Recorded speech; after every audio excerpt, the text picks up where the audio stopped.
Hello mga viewers! Ang sakit ng ngipin ay maaaring maging sanhi ng iba't ibang mga kadahilanan tulad ng sira o nabunot na ngipin, impeksyon, at gum problems. Sa halip na gumamit ng mga over-the-counter na gamot, maaari mong subukan ang mga sumusunod na halamang gamot na maaaring makabawas sa sakit ng ngipin.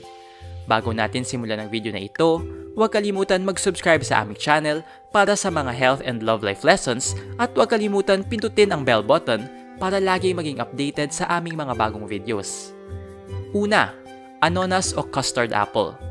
Ang anonas ay may anti-inflammatory na katangian na maaaring makatulong sa pagbawas ng pamamaga at sakit ng ngipin. Subukan ang pagkain ng anonas o pagpahid ng katas nito sa apektadong ngipin upang mabawasan ang sakit. Pangalawa, herba buena o peppermint. Ang herba buena o mas kilala na peppermint ay may antiseptic at anti-inflammatory na mga katangian na maaaring makatulong sa pagtanggal ng bakterya at pagbawas ng pamamaga sa apektadong ngipin.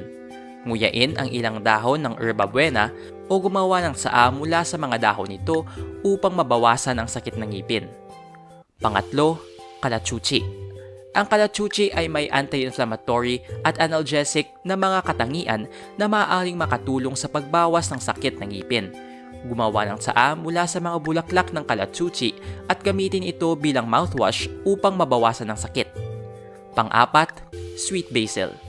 Ang sweet basil o balanoy ay may antimicrobial at analgesic na mga katangian na maaaring makatulong sa paglaban sa bakterya at pagbawas ng sakit ng ngipin. Nguyain ang ilang dahon ng sweet basil o gumawa ng tsaa mula sa mga dahon nito upang mabawasan ang sakit ng ngipin. Panglima, bayabas.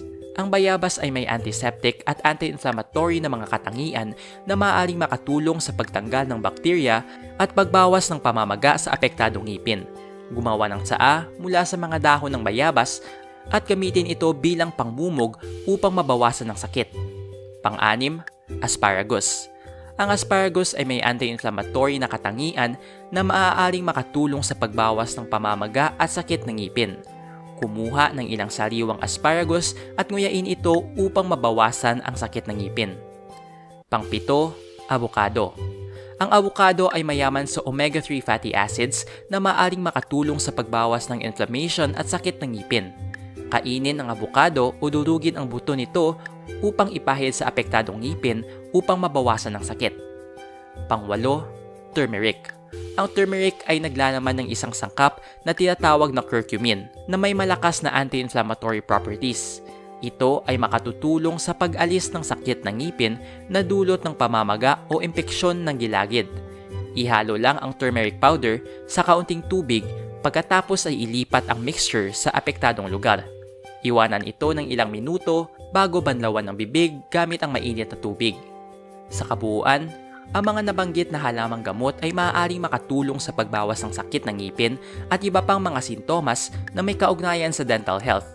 Gayunpaman, mahalaga na tandaan na ang mga ito ay maaari lamang maging pansamantalang lunas at hindi palaging sapat upang malunasan ang pinagmumulan ng problema. Kung mananatili o lalala ang mga sintomas, mainam na kumonsulta sa isang dentista o dental specialist upang mabigyan ng tamang lunas at gabay sa pag-aalaga ng iyong ngipin. Huwag ipagwalang bahala ang sakit ng ngipin dahil maaari itong magdulot ng mas malalang komplikasyon sa kalusugan. Nag-enjoy ka ba sa video ito? Please hit the like button and subscribe sa aming channel para sa iba pang video tulad nito. Salamat sa panonood!